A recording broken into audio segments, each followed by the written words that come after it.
Welcome to Public Health on Call, a new podcast from the Johns Hopkins Bloomberg School of Public Health. Our focus is the novel coronavirus. I'm Josh Sharfstein, a faculty member at Johns Hopkins and also a former secretary of Maryland's Health Department. Our goal with this podcast is to bring evidence and experts to help you understand today's news about the novel coronavirus and what it means for tomorrow. If you have questions, you can email them to publichealthquestion@jhu.edu. That's publichealthquestion@jhu.edu for future podcast episodes. Today, Stephanie Desmond speaks to Jeremy Green and Graham Moon, two faculty at the Institute of the History of Medicine at Johns Hopkins University.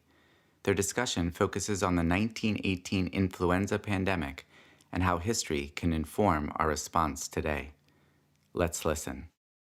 Today I'm here with Graham Mooney and Jeremy Green, medical historians from Johns Hopkins University. With the coronavirus pandemic, we haven't seen this kind of call for social distancing, for social isolation since the 1918 flu pandemic. We're seeing schools are closed, we're seeing stores are closed, people are being told to stay home and stay away from other people. How does this event compare to what we saw over 100 years ago? Jeremy?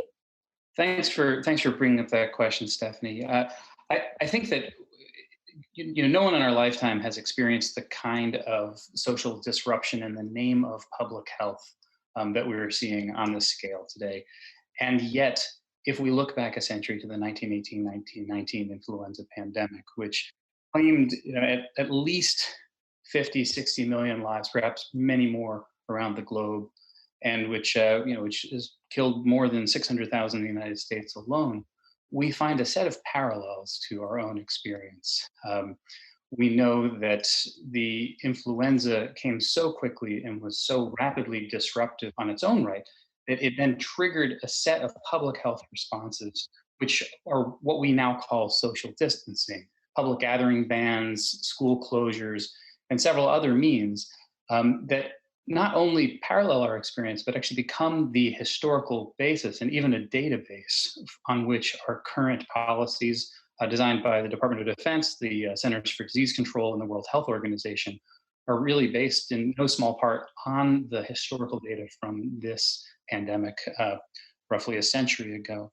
And there are a few important lessons to take from this. And some of you may have already seen comparisons being made recently. Mark Lipsitch at the Harvard School of Public Health, among others, between the city of Philadelphia and the city of St. Louis, and the vastly different mortality that took place during the same epidemic in these two cities, partly because of the role of these non-pharmaceutical interventions, these social distancing techniques, in helping to flatten the curve, a phrase that many of us didn't know a few weeks ago and now is on everyone's lips. But I'd like to take us a little bit deeper into this, because this is one of these areas in which history really directly informs present practice and our hopes for future management.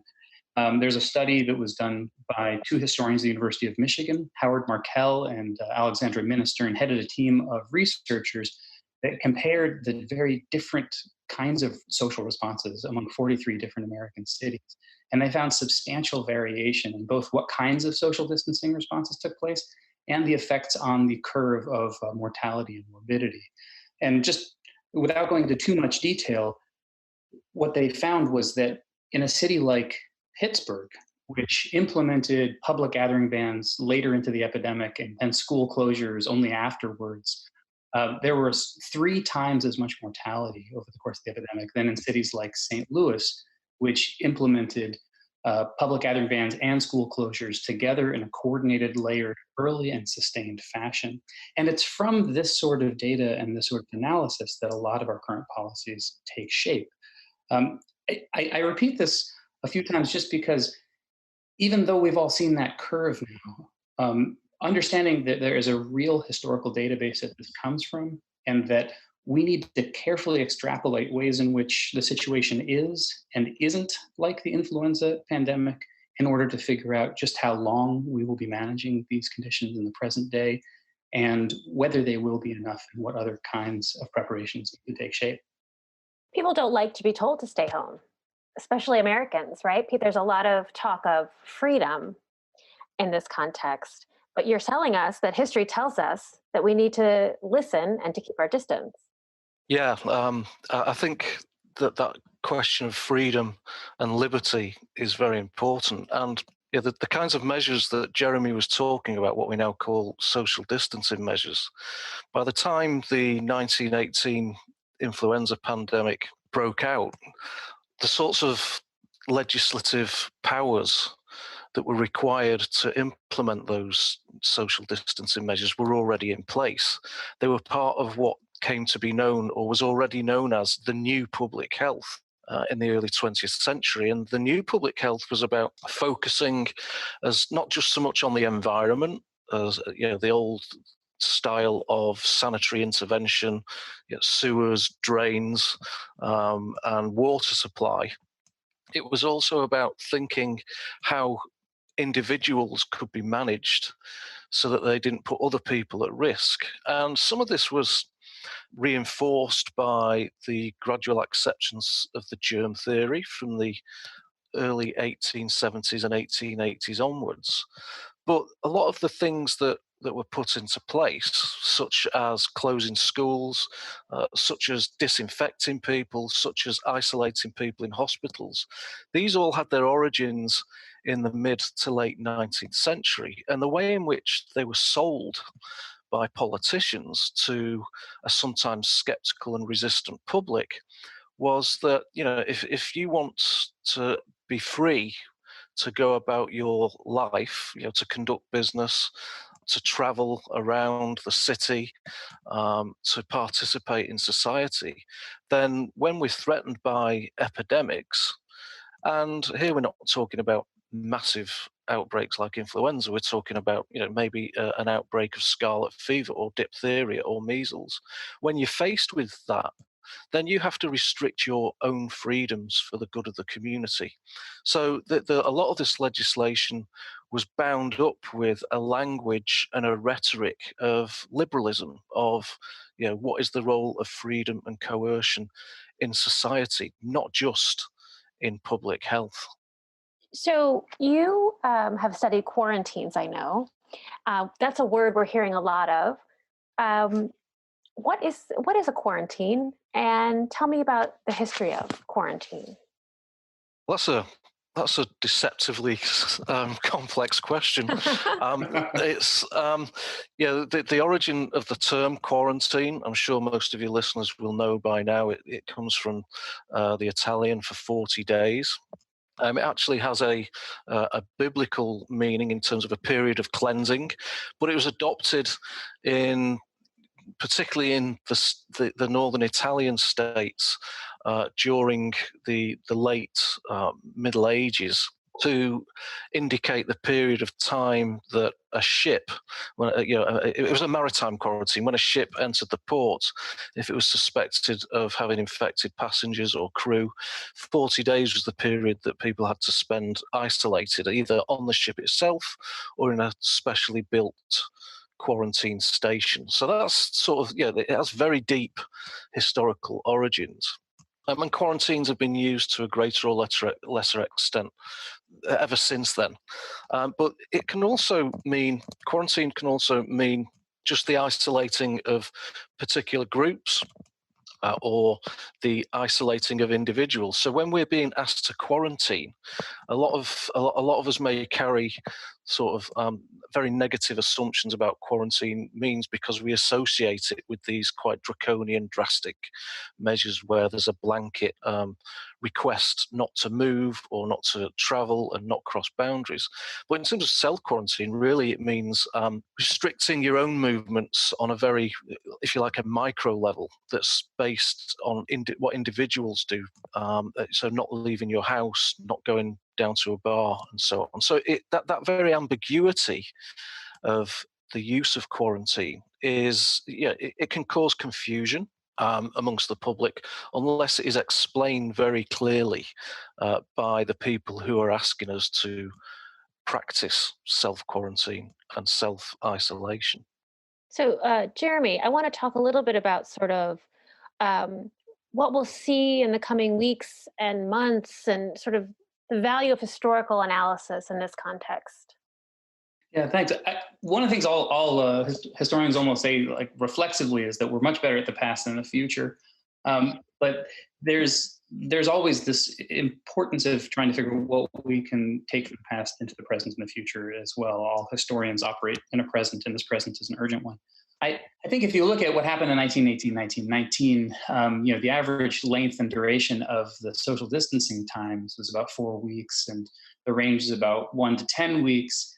And yet, here we begin to trip up on a number of problems. So, influenza virus is a very different class of virus than the coronavirus, for example. And we know that the problem of greater asymptomatic carriage, of longer duration latency before initial contact and development of symptoms and recovery, all of this forces us to stretch and really, a conservative estimate, at least double, if not longer, think about how long social distancing would need to take place to be effective. And we've seen this really just in the last week in the making public of different reports that begin to suggest these timelines going into the fall, going into next year, 18 months. And it brings us to a really important question, which is that we know a lot about how epidemics begin, and we know a lot about these early phases of attempts at containment, or if containment fails, at surveillance. But examples of how epidemics end are much harder to trace. And there are many, many different paths whereby this can end, including false endings, or slowing down, but recurrent cycles. And without trying to just inflame fear, it's very hard for us to know how to project forward what kind of a trust can be built in balancing the duration of these interventions for as long as they would be needed to have a significant public health response. So here we get into some crucial issues, which I think history also has something to say about, which is trust, and how it is that we find ways of having a credible relationship between information that is circulated about the epidemic and public health management, and the ability of people to comply with these measures. We also learn a lot thinking historically about the different kinds of experiences and different forms of social change that epidemics bring about. We know that epidemics bring a massive disruption of everyday social life. We've all already experienced that in many ways. But there are also ways in which different epidemics can inflame ethnic, racial, class tensions, and yet in other examples see responses that actually work effectively to limit xenophobia, to bridge ethnic divides, and to actually pull together and build forms of social solidarity. I was just reading a study earlier today by Julia Irwin, a historian, who looked at what happened with ethnic divisions in the city of New Haven during the 1918 epidemic. And she found that, contrary to perhaps what expectations, the epidemic led to a moment of tolerance and rapprochement between nativist Americans and the Italian American immigrant community within New Haven. And both English language papers and Italian language papers in the city of New Haven found ways to work together to broadly support public health measures that did not stigmatize and did not demonize.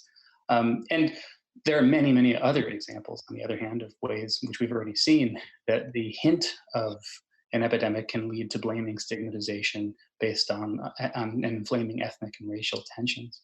So I think when we look at different epidemics over time, whether it's looking at cholera in the 19th century, whether it's looking at influenza in the early 20th century, or even examples from plague from 20th century plague outbreaks to our more recent experience with SARS, Ebola, and all of them offer different mirrors into the present. And I think part of the job of the historian is to help us understand continuity and change. To what extent is our experience like what happened in the past? To what extent is it different?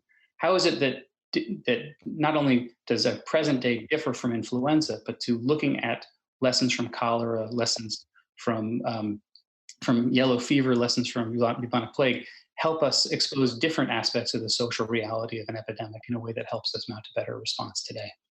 It looks like this will be something that we'll all be reading about in history books going forward for many years.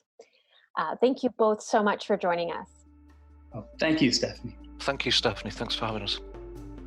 Thank you for listening to Public Health on Call, a new podcast from the Johns Hopkins Bloomberg School of Public Health. Please send questions to be covered in future podcasts to publichealthquestion@jhu.edu. That's publichealthquestion@jhu.edu. This podcast is produced by Josh Sharfstein, Lindsay Smith-Rogers, and Lamare Morales. Audio production by Niall Owen McCusker with support from Chip Hickey. Distribution by Nick Moran. Thank you for listening.